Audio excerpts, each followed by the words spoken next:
Hello students, welcome to our channel. ఈ రోజు ఈ వీడియోలో మనం 10th class maths chapter 3 pair of linear equations in two variables exercise 3.1 లో ఉన్న క్వశ్చన్ నెంబర్ 2 గురించి నేర్చుకుంటున్నాం.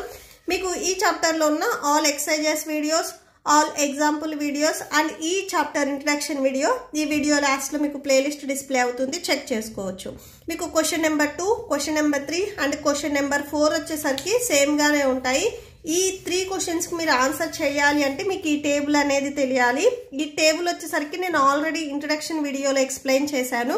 ఇక్కడ ఒకసారి మళ్ళీ చెప్తాను చూడండి. ఏవైతే మీకు 2 ఈక్వేషన్స్ ఇచ్చారో వీటి నుంచి మనము ఏబిసి అంటే a1/a2, b1/b2, c1/c2 ఇలా వాల్యూస్ రాసుకుంటాము. నేను క్వశ్చన్ నెంబర్ 2 లో ఇప్పుడు ఎక్స్ప్లెయిన్ చేస్తాను.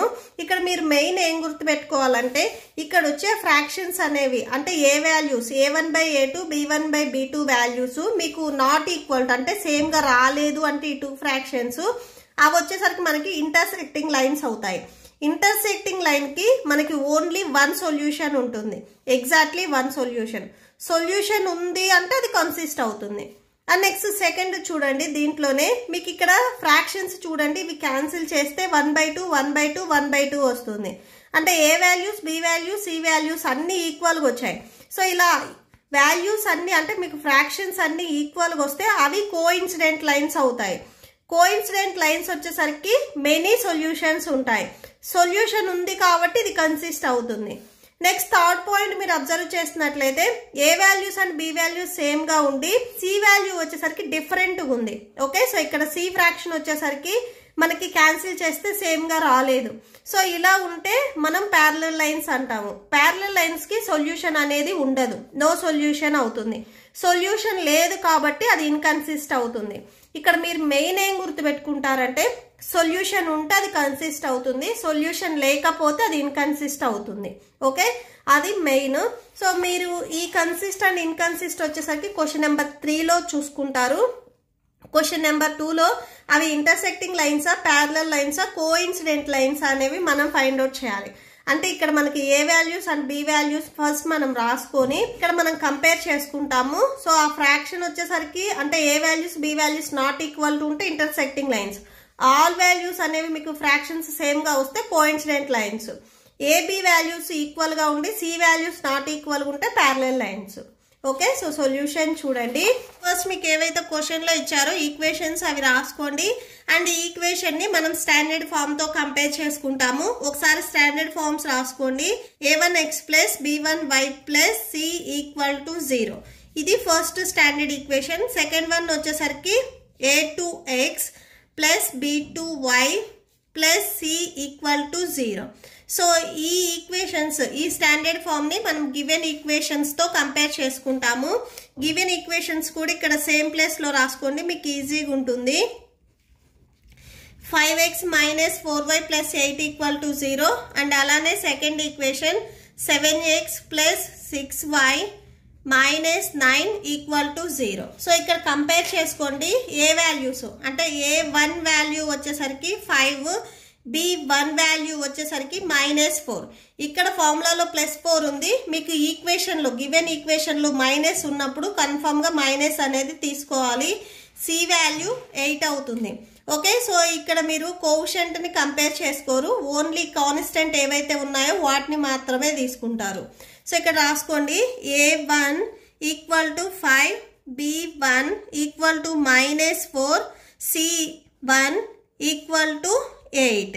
ఓకే, అండ్ నెక్స్ట్ చూడండి a2 equal to 7, a2 value మనకి 7 and next b2 value 6, c2 value -9. So ఇక్కడ రాసుకోండి a2 equal to 7, b2 equal to 6 and c2 equal to -9. So ఇప్పుడు మనకి ఈ వాల్యూస్ వచ్చాయి కాబట్టి ఫ్రాక్షన్ ఫామ్ లో రాసుకుందాము. First fraction a1/a2 and that equal to a1 value 5 and a2 value వచ్చేసరికి ఇక్కడ 7. నెక్స్ట్ చూడండి b1/b2, b1 వాల్యూ చూడండి -4, b2 value 6. Next c1/c2 that equal to c1 value 8, c2 value -9. ఇక్కడే మీకు ఏమన్నా వాల్యూస్ క్యాన్సిల్ అయితే క్యాన్సిల్ చేసేసుకోండి. 2 2s 4, 2 3s 6. సో క్యాన్సిల్ చేసుకుంటే మీకు ఈ సెకండ్ ఫ్రాక్షన్ వచ్చేసరికి -2/3 వస్తుంది, b1/b2. అండ్ నెక్స్ట్ ఈ వాల్యూస్ అనేవి మీకు ఏం చేంజ్ అవ్వవు, ఎందుకంటే ఇవి క్యాన్సిల్ అవ్వవు కాబట్టి. చూడండి ఫ్రాక్షన్స్ అనేవి 5/7, -2/3, 8/-9. 3 ఫ్రాక్షన్స్ అనేవి మనకి డిఫరెంట్గా ఉన్నాయి. సో ఫ్రాక్షన్స్ అనేవి మీకు అన్ఈక్వల్గా ఉంటే, ఓకే, సో ఇక్కడ ఉన్న ఫ్రాక్షన్స్ అనేవి మీకు అన్ఈక్వల్గా ఉంటే అవి మనకి ఇంటర్సెక్టింగ్ లైన్స్ అవుతాయి. ఓకే, ఇంటర్సెక్టింగ్ లైన్స్కి ఓన్లీ 1 సొల్యూషన్ ఉంటుంది. ఓకే, సో అది రాసుకోండి. ఇక్కడ మీకు C1/C2 ఇవ్వలేదని చాలా మంది అనుకుంటారు. A1/A2, B1/B2 అండ్ C1/C2 ఈ 3 వచ్చేసరికి మీకు ఫ్రాక్షన్స్ డిఫరెంట్గా ఉంటే అవి ఇంటర్సెక్టింగ్ లైన్స్ అవుతాయి. ఓకే, సో ఇక్కడ చూడండి ఏవైతే 3 ఫ్రాక్షన్స్ ఉన్నాయో అవి రాసేసుకోండి. 5/7, -2/3 అండ్ ఈ మైనస్ అనేది మీ పైన రాసేసుకోవచ్చు, -8/9. సో ఇలా రాసేసుకోండి.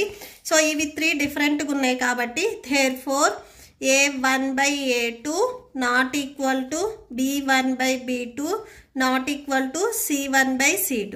3 ఫ్రాక్షన్స్ అనేవి మీకు డిఫరెంట్గా వచ్చాయి. therefore అని పెట్టేసుకొని the given pair of linear equations are intersecting lines, they can intersect at a point. Next second one చూడండి.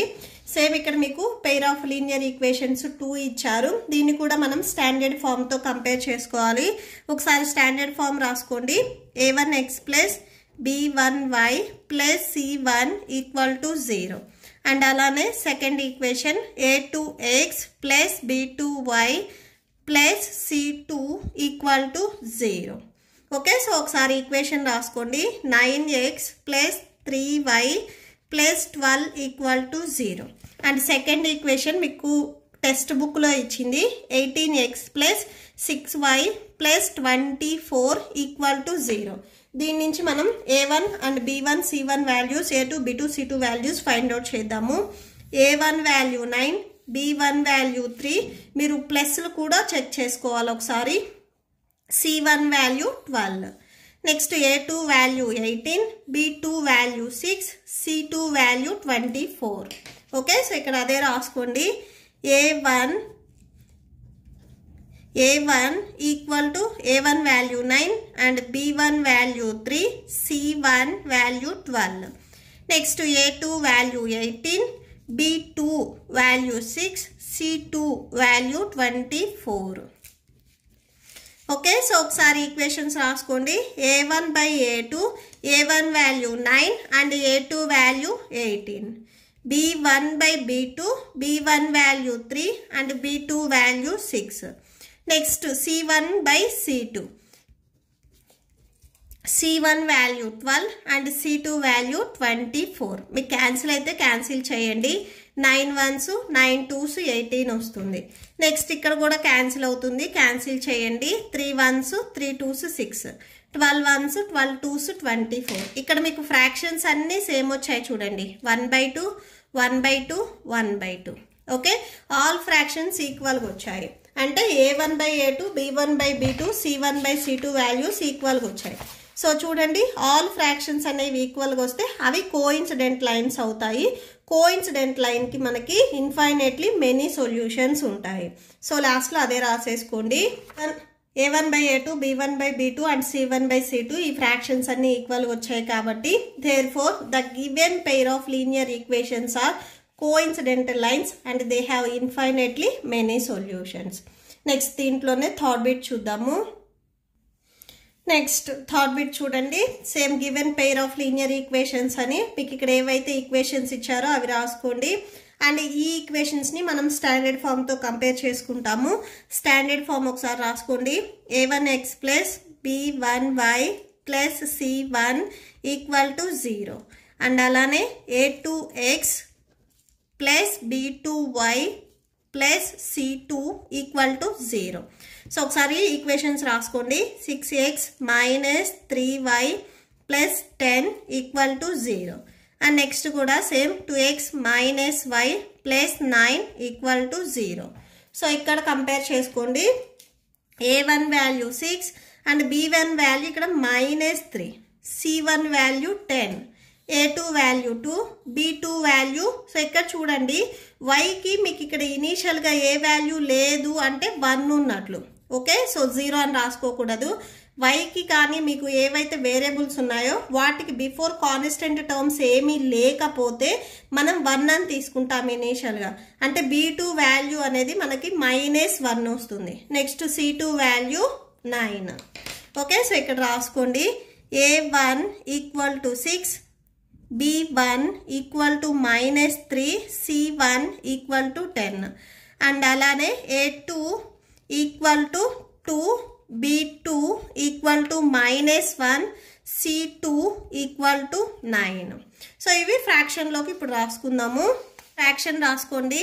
A1/A2, B1/B2 and C1/C2.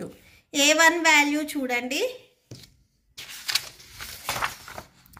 A1 value 6 and A2 value 2. So 6/2. Next B1 value -3, B2 value -1, -3/-1. Next C1 value చూడండి 10, C2 value 9. So 10/9. ఇక్కడ cancel అయితే cancel చేసేసుకోండి. 2 1s 2 3s 6 వస్తుంది. And మీకు numerator and డినామినేటర్లు ఇక్కడ minus ఉంది కాబట్టి క్యాన్సిల్ అయిపోతుంది. సో మైనస్ మైనస్ క్యాన్సిల్ అవుతుంది. టోటల్గా మీకు ఫ్రాక్షన్స్ వచ్చేసరికి 3 1s 2 1s 2 3s 6 కదా. సో అంటే 3/1. ఇక్కడ సెకండ్ ఫ్రాక్షన్ 3/1. థర్డ్ ఫ్రాక్షన్ వచ్చేసరికి 10/9. ఇది మీరు కంపేర్ చేసుకున్నట్లయితే A1/A2 అండ్ B1/B2 ఈ 2 ఫ్రాక్షన్స్ అనేవి ఇక్కడ సేమ్గా వచ్చాయి. C1/C2 ఫ్రాక్షన్ అనేది మీకు ≠ వచ్చింది. అంటే సేమ్ ఫ్రాక్షన్ అనేది రాలేదు. ఇక్కడ ఒకసారి మీరు టేబుల్ చూడండి. సో చూడండి A1/A2, B1/B2 అండ్ C1/C2 ఈ 3 మీకు ఫ్రాక్షన్స్లో ఫస్ట్ 2 ఫ్రాక్షన్స్ అనేవి సేమ్గా వచ్చి థర్డ్ ఫ్రాక్షన్ వచ్చేసరికి డిఫరెంట్గా వస్తే అది ప్యారలల్ లైన్స్ అవుతుంది. ప్యారలల్ లైన్స్కి మనకి సొల్యూషన్ అనేది ఉండదు, నో సొల్యూషన్. ఓకే, సో అదే రాసేసుకోండి. So therefore the given pair of linear equations will represent the parallel lines. So given pair of equations ఏవైతే ఉన్నాయో అవి మనకి ప్యారలల్ లైన్స్ అయ్యాయి. ప్యారలల్ లైన్స్కి సొల్యూషన్ అనేది ఉండదు. So no solution. That's it.